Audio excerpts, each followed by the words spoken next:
ಈ ತನಿಖಾ ವರದಿಯನ್ನೇ ತಿರುಚುವಂತಹ ಕೆಲಸ ಮಾಡಿದಾರಾ? ಈ ತನಿಖೆಯ ದಾರಿ ತಪ್ಪಿಸುವಂತಹ ಕೆಲಸ ಮಾಡ್ತಾ ಇದ್ದಾರಾ? ಇಷ್ಟು ದಿವಸ ಆಗಿದೆ SIT ರಚನೆ ಆಗಿ.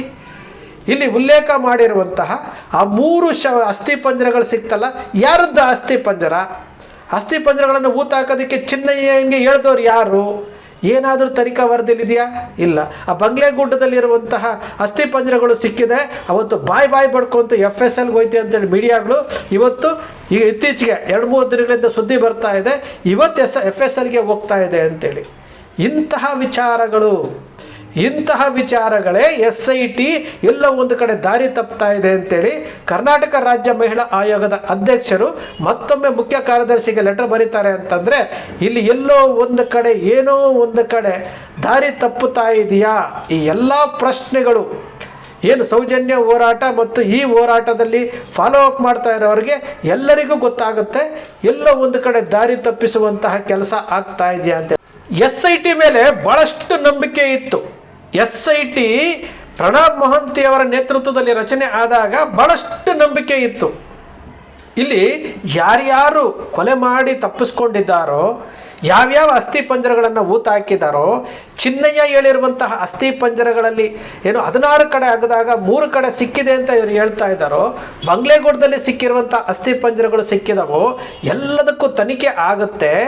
ಯಾರು ಚಿನ್ನಯ್ಯನಿಗೆ ಇನ್ಸ್ಟ್ರಕ್ಷನ್ ಕೊಟ್ಟರು, ಯಾರು ಅದನ್ನು ಉಳೋದಕ್ಕೆ ಹೇಳಿದ್ರು, ಅವ್ರಿಗೆಲ್ಲರಿಗೂ ಸಹ ಇವರು ನೋಟಿಸ್ ಕೊಡ್ತಾರೆ, ಅವ್ರನ್ನ ವಿಚಾರಣೆ ಒಳಪಡಿಸ್ತಾರೆ, ಸತ್ಯ ಹೊರಗಡೆ ಬರುತ್ತೆ.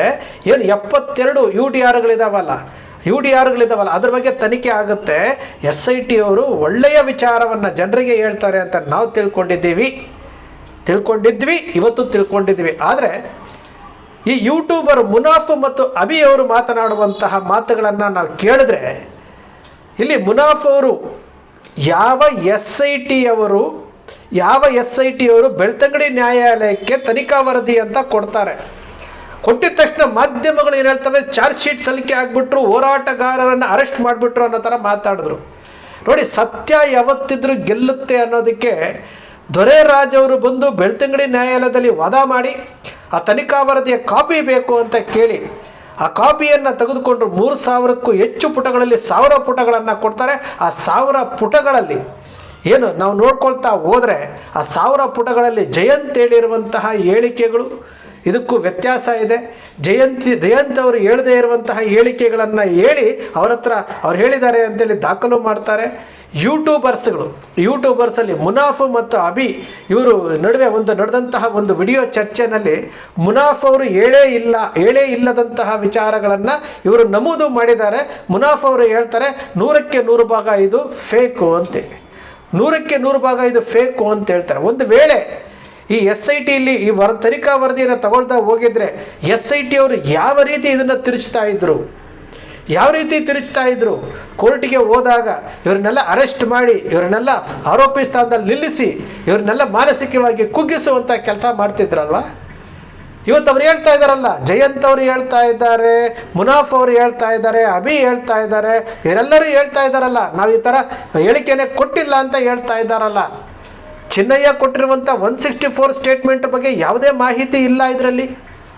2ನೇ ಬಾರಿ ಮಾಹಿತಿ ಕೊಟ್ಟರಂತೆ ಅದನ್ನು ಪರಿಗಣನೆಗೆ ತಗೊಂಡ್ರು. ಏನಾಗ್ತಾ ಇದೆ? ಕರ್ನಾಟಕ ರಾಜ್ಯದ ಮಹಿಳಾ ಆಯೋಗದ ಅಧ್ಯಕ್ಷರು ಇಷ್ಟು ಸ್ಟ್ರಾಂಗ್ ಆಗಿದ್ಕೊಂಡು ಪದೇ ಇವರಿಗೆ ಮಾಹಿತಿಯನ್ನು ಕೇಳ್ತಾ ಇದ್ರೆ ಅವರಿಗೆ ಮಾಹಿತಿಯನ್ನು ಕೊಡ್ತಾ ಇಲ್ಲ. ಕರ್ನಾಟಕ ರಾಜ್ಯ ಮಹಿಳಾ ಆಯೋಗದ ಅಧ್ಯಕ್ಷರು ಮುಖ್ಯ ಕಾರ್ಯದರ್ಶಿಗೆ ಲೆಟರ್ ಬರೀತಾರೆ, ನಮಗೆ ಮಾಹಿತಿ ಕೊಡಲ್ಲ ಅಂತಂದರೆ ಇವರು ಯಾವ ರೀತಿ ನಡ್ಕೊಳ್ತಾ ಇದ್ದಾರೆ ಅಂತೇಳಿ ನಾವೇ ಪ್ರಶ್ನೆ ಮಾಡ್ಕೊಳ್ಬೇಕಲ್ಲ. ಇದು ಸಂವಿಧಾನಬದ್ಧವಾಗಿ ನಡೀತಾ ಇರುವಂತಹ ದೇಶ. ಇದು ಸಂವಿಧಾನಬದ್ಧವಾಗಿ ಕರ್ನಾಟಕ ರಾಜ್ಯ ಮಹಿಳಾ ಆಯೋಗದ ಅಧ್ಯಕ್ಷರು ಏನು ಮನವಿ ಕೊಟ್ಟರು, ಸರ್ಕಾರ ರಚನೆ ಮಾಡ್ತು, SIT ಅದರ ಮೂಲಕ ತನಿಖೆ ನಡೆಸಬೇಕು. ಬರೀ ಚಿನ್ನಯ್ಯ ಒಂದು FIR ಮಾಡಿಬಿಟ್ಟು ಚಿನ್ನಯ್ಯನಿಗೆ ಕೇಸು ಕೊಟ್ಬಿಟ್ರೆ ಬಾಕಿ ಇದೇನಾಯಿತು?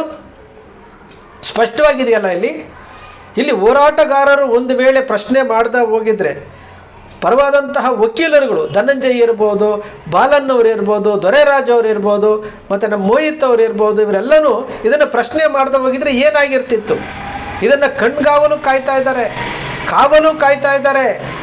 SIT ಏನು ತನಿಖೆ ಮಾಡ್ತಾ ಇದೆಯಲ್ಲ, ಇದನ್ನು ಕಾವಲು ಕಾಯ್ತಾ ಇದ್ದಾರೆ. ಇಷ್ಟೆಲ್ಲ ಕಾವಲು ಕಾದರೂ ಸಹ ಇದನ್ನು ಈ ರೀತಿಯಾಗಿ ಅವರು ಹೇಳಿಕೆನೇ ಕೊಟ್ಟಿಲ್ಲ ಅಂತ ಬಹಿರಂಗವಾಗಿ ಹೇಳ್ತಾ ಇದ್ದಾರೆ. SIT ಅವರು ತಿರುಚುವಂತಹ ಕೆಲಸ ಆಗ್ತಾ ಇದೆಯಾ? ಸುಜಾತಾ ಭಟ್ ಅವರು ಹೇಳ್ತಾರೆ, ನನಗೆ ಫೋನ್ ಕೊಟ್ಟರು, ಸುಜಾತಾ ಭಟ್ ಅವರು ಫೋನ್ ಕೊಟ್ಟರು ಅಂತೇಳಿ ಮೀಡಿಯಾಗಳ ಮುಂದೆ ಹೇಳ್ತಾ ಇದ್ದಾರೆ ಅಂತಂದರೆ SIT ಏನು ಮಾಡಲಿಕ್ಕೆ ಕೊಟ್ಟಿದೆ?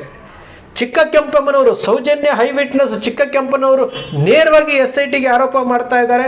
SIT ಅವರು ನನಗೆ ಎದುರಿಸಿದ್ರು, ಏಕವಚನ ಬಳಸಿದ್ರು ಅಂತ ಹೇಳ್ಬಿಟ್ಟು. ಇವೆಲ್ಲವನ್ನು ನೋಡ್ತಾ ಇದ್ದರೆ SIT ಮೇಲೆ ನಾವೇನು ನಂಬಿಕೆ ಇಟ್ಟಿದ್ರಲ್ಲ, ಕೊಂದವರು ಯಾರು ಅಂತೇಳಿ ಏನು ಸಮಾವೇಶಗಳನ್ನು ಮಾಡಿಕೊಂಡು ಪ್ರಶ್ನೆ ಕೇಳ್ತಾ ಇದ್ದೀವಲ್ಲ, ನಾವು ಕೊಂದವರು ಯಾರು ಅಂತೇಳಿ SIT ಅವರು ನೀವು ತನಿಖೆ ಮಾಡಿ ಅಂತೇಳಿ ಕೊಟ್ಟಿರುವಂಥದ್ದು. ನೀವು ಮಾಡ್ತಾ ಇರೋದೇನು? ಕೊಂದವರು ಯಾರು ಅಂತಂದರೆ ನೀವು ಕೊಂದವರು ಯಾರು ಅನ್ನೋದನ್ನ ಬಿಟ್ಟುಬಿಟ್ರಿ. ಹೋರಾಟಗಾರರನ್ನು ಬಲಿಪಶುಗಳನ್ನು ಮಾಡಲಿಕ್ಕೆ ಹೊರಟಿರುವಂಥದ್ದು. ತನಿಖಾ ವರದಿನಲ್ಲಿ ಇಷ್ಟೆಲ್ಲ ಲೋಪಗಳಿದ್ದಾವೆ ಅಂತೇಳಿ ಏನು ಹೊರಗಡೆ ಹೇಳ್ತಾ ಇದ್ದಾರೆ ಅಂತಂದಾಗ ನಾವು ಯಾರನ್ನು ನಂಬಬೇಕು, ಯಾರನ್ನು ನಂಬಬಾರ್ದು ಗೊತ್ತಾಗ್ತಾ ಇಲ್ಲ. ನೋಡಿ, ಇವ್ರು ಮಾತನಾಡಿರುವಂಥದ್ದು, ಮುನಾಫ್ ಅವರು ಮಾತನಾಡಿದ್ದಾರೆ, ಅಭಿ ಮಾತನಾಡಿದ್ದಾರೆ, ಜಯಂತ್ ಅವರು ಮಾತನಾಡಿದ್ದಾರೆ. ಮುನಾಫು ಅಭಿ ಮಾತನಾಡಿರುವಂಥದ್ದು ಇದೆ ಅಲ್ಲ, ಮುನಾಫ್ ಅವ್ರು ನೇರವಾಗಿ ಹೇಳ್ತಾ ಇದ್ದಾರಲ್ಲ, ಅವರು ನೇರವಾಗಿ ಹೇಳ್ತಾ ಇದ್ದಾರೆ, ನಾನು ಈ ರೀತಿ ಸ್ಟೇಟ್ಮೆಂಟೇ ಕೊಟ್ಟಿಲ್ಲ ಅಂತ ಹೇಳ್ತಾ ಇದ್ದಾರೆ. ಕೋರ್ಟ್ ಮುಂದೆನೂ ಅದನ್ನೇ ಹೇಳ್ತಾರೆ ಅವರು. ಯಾಕೆಂದರೆ ಈ ಹೋರಾಟಗಾರರು ಸಮಯಕ್ಕೆ ತಕ್ಕ ಹಾಗೆ ಬದಲಾವಣೆ ಆಗುವಂಥವ್ರಲ್ಲ. ನಾನು ಸ್ಪಷ್ಟವಾಗಿ ಹೇಳ್ತೇನೆ, ನಾವು ಆರಂಭದಿಂದಲೂ ನೋಡ್ತಾ ಬರ್ತಾ ಇದ್ದೀವಿ. ಸೌಜನ್ಯ ಹೋರಾಟಗಾರರಾಗಿರ್ಬೋದು, ಈ ಹೋರಾಟದಲ್ಲಿ ಭಾಗವಹಿಸಿರುವಂತಹ ಇವರು ಹೇಳಿಕೆಗಳನ್ನು ಪಡೆದಿರುವಂಥವರು ಅಷ್ಟು ಜನರು ಚಿಕ್ಕ ಕೆಂಪಮ್ಮ ಇರ್ಬೋದು, ಸುಜಾತಾ ಭಟ್ ಅವ್ರನ್ನ ಬಿಡಿ, ಅವ್ರ ಲೆಕ್ಕಕ್ಕೆ ಇಟ್ಕೊಂಡಿಲ್ಲ ನಾವು. ಚಿಕ್ಕ ಕೆಂಪಮ್ಮನವರು ಸ್ಟಾರ್ಟಿಂಗಿಂದ ಇವತ್ತವರೆಗೂ ಅವರ ಸ್ಟ್ಯಾಂಡ್ ಮೇಲೆ ನಿಂತ್ಕೊಂಡಿದ್ದಾರೆ. ಜಯಂತ್ ಅವರಾಗಿರ್ಬೋದು, ಮುನಾಫ್ ಆಗಿರ್ಬೋದು, ಎಲ್ಲರೂ ಸಹ ಯೂಟ್ಯೂಬರ್ಸ್ಗಳನ್ನು ಹಣ ಬಂತು ಅಂತ ಹೇಳ್ಕೊಂಡು ಎಲ್ಲವೂ ಸಹ ಇವತ್ತು ನಗೆಪಾಟ್ಲಿಗೀಡಾದ್ರಲ್ಲ. ಈ ಎಲ್ಲ ಹೋರಾಟಗಾರರು ಯಾವತ್ತಿಗೂ ಅವರ ಮಾತುಗಳನ್ನು ತಪ್ಪದೆ ಅದೇ ರೀತಿಯಾಗಿ ಅವ್ರು ಹೇಳಿದ್ದನ್ನಕ್ಕೆ ಅವ್ರ ಸ್ಟ್ಯಾಂಡ್ ಪ್ರಕಾರ ಹೋಗ್ತಾ ಇದ್ದಾರೆ. ಆದರೆ ಸಂಚಲನ ಮೂಡಿಸಿ 2 ವರ್ಷಗಳಿಂದ ಹೋರಾಟಗಾರರ ಜೊತೆಯಲ್ಲಿ ಇದ್ಕೊಂಡು ಸಂಚಲನ ಮೂಡಿಸಿ ನಾನಿಲ್ಲಿ ಸಾವಿರಾರು ಹೆಣಗಳನ್ನು ಊತ ಹಾಕಿದ್ದೀನಿ ಅಂತ ಹೇಳಿದಂತಹ ಚಿನ್ನಯ್ಯನಿಗೆ ಯಾವ ರೀತಿ ಅಮಿಷ ಒಡ್ಡಿದ್ರೋ, ಯಾವ ರೀತಿ ಏನು ಮಾಡಿದ್ರೋ, ಆದರೆ ಚಿನ್ನಯ್ಯ ಮಾತ್ರ ಉಲ್ಟಾ ಹೊಡೆದಿರುವಂಥದ್ದು. ಇದು ಸತ್ಯ ಹೊರಗಡೆ ಬಂದೇ ಬರುತ್ತೆ. ಆದರೆ ಇಲ್ಲಿ ಮಾತನಾಡಿರುವಂತಹ ಮಾತುಗಳನ್ನು ನಾವು ಕೇಳಿದಾಗ SIT ಅವರು ಎಲ್ಲೋ ಒಂದು ಕಡೆ ಈ ತನಿಖಾ ವರದಿಯನ್ನೇ ತಿರುಚುವಂತಹ ಕೆಲಸ ಮಾಡಿದಾರಾ, ಈ ತನಿಖೆಯ ದಾರಿ ತಪ್ಪಿಸುವಂತಹ ಕೆಲಸ ಮಾಡ್ತಾ ಇದ್ದಾರಾ? ಇಷ್ಟು ದಿವಸ ಆಗಿದೆ SIT ರಚನೆ ಆಗಿ. ಇಲ್ಲಿ ಉಲ್ಲೇಖ ಮಾಡಿರುವಂತಹ ಆ 3 ಅಸ್ಥಿಪಂಜರಗಳು ಸಿಕ್ತಲ್ಲ, ಯಾರದ್ದು ಅಸ್ಥಿಪಂಜರಗಳನ್ನು ಊತ ಹಾಕೋದಕ್ಕೆ ಚಿನ್ನಯ್ಯಂಗೆ ಹೇಳಿದವ್ರು ಯಾರು? ಏನಾದರೂ ತನಿಖಾ ವರದಿಯಲ್ಲಿದೆಯಾ? ಇಲ್ಲ. ಆ ಬಂಗ್ಲೆಗುಡ್ಡದಲ್ಲಿರುವಂತಹ ಅಸ್ಥಿಪಂಜರಗಳು ಸಿಕ್ಕಿದೆ. ಅವತ್ತು ಬಾಯ್ ಬಡ್ಕೊಂತು FSLಗೆ ಹೋಯ್ತು ಅಂತೇಳಿ ಮೀಡಿಯಾಗಳು ಇವತ್ತು ಈಗ ಇತ್ತೀಚೆಗೆ 2-3 ದಿನಗಳಿಂದ ಸುದ್ದಿ ಬರ್ತಾ ಇದೆ, ಇವತ್ತು FSLಗೆ ಹೋಗ್ತಾ ಇದೆ ಅಂತೇಳಿ. ಇಂತಹ ವಿಚಾರಗಳೇ SIT ಎಲ್ಲೋ ಒಂದು ಕಡೆ ದಾರಿ ತಪ್ತಾ ಇದೆ ಅಂತೇಳಿ ಕರ್ನಾಟಕ ರಾಜ್ಯ ಮಹಿಳಾ ಆಯೋಗದ ಅಧ್ಯಕ್ಷರು ಮತ್ತೊಮ್ಮೆ ಮುಖ್ಯ ಕಾರ್ಯದರ್ಶಿಗೆ ಲೆಟರ್ ಬರೀತಾರೆ ಅಂತಂದರೆ ಇಲ್ಲಿ ಎಲ್ಲೋ ಒಂದು ಕಡೆ ಏನೋ ಒಂದು ಕಡೆ ದಾರಿ ತಪ್ಪುತ್ತಾ ಇದೆಯಾ? ಈ ಎಲ್ಲ ಪ್ರಶ್ನೆಗಳು ಏನು ಸೌಜನ್ಯ ಹೋರಾಟ ಮತ್ತು ಈ ಹೋರಾಟದಲ್ಲಿ ಫಾಲೋ ಅಪ್ ಮಾಡ್ತಾ ಇರೋರಿಗೆ ಎಲ್ಲರಿಗೂ ಗೊತ್ತಾಗುತ್ತೆ, ಎಲ್ಲೋ ಒಂದು ಕಡೆ ದಾರಿ ತಪ್ಪಿಸುವಂತಹ ಕೆಲಸ ಆಗ್ತಾ ಇದೆಯಾ ಅಂತೇಳಿ.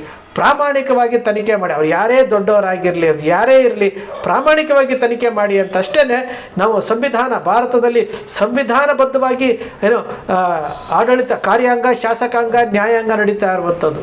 ಆ ಕಾರ್ಯಾಂಗ ವ್ಯವಸ್ಥೆಯಲ್ಲಿ ಇರುವಂಥವರು ಸಂವಿಧಾನಬದ್ಧವಾಗಿ ಪ್ರಾಮಾಣಿಕವಾಗಿ ನ್ಯಾಯಯುತವಾಗಿ ತನಿಖೆ ಮಾಡಲಿ. ಯಾರು ತಪ್ಪಿತಸ್ಥರಿದ್ದಾರೆ ಅವರಿಗೆ ಶಿಕ್ಷೆ ಕೊಡಲಿ, ಯಾರೇ ಆಗಲಿ. ಆದರೆ ಇವತ್ತು ಇವರು ಮಾಡ್ತಾ ಇರುವಂತಹ ವಿಚಾರಗಳನ್ನು ನೋಡಿದಾಗ ಎಲ್ಲ ಒಂದು ಕಡೆ ದಾರಿ ತಪ್ಪಬಹುದಾ? ಹೋರಾಟಗಾರರು ನೇರವಾಗಿ ಹೇಳ್ತಾ ಇದ್ದಾರೆ, ಇದು ನಮ್ಮ ಹೇಳಿಕೆಗಳಲ್ಲ ಅಂತಂದಾಗ ಎಲ್ಲ ಒಂದು ಕಡೆ ದಾರಿ ತಪ್ಪಬಹುದಾ ಅಂತೇಳಿ ನಮಗೂ ಅನುಮಾನ ಆಗ್ತಾ ಇದೆ. ಸ್ನೇಹಿತರೆ, ನಿಮ್ಮ ಅಕ್ಷರ ಮೀಡಿಯಾ ಸೃಷ್ಟಿ ಮಾಡೋದಿಲ್ಲ, ಕಲ್ಪನೆ ಮಾಡೋದಿಲ್ಲ, ವಾಸ್ತವದ ವಿಚಾರವನ್ನು ವಿಶ್ಲೇಷಣೆ ಮಾಡುತ್ತೆ.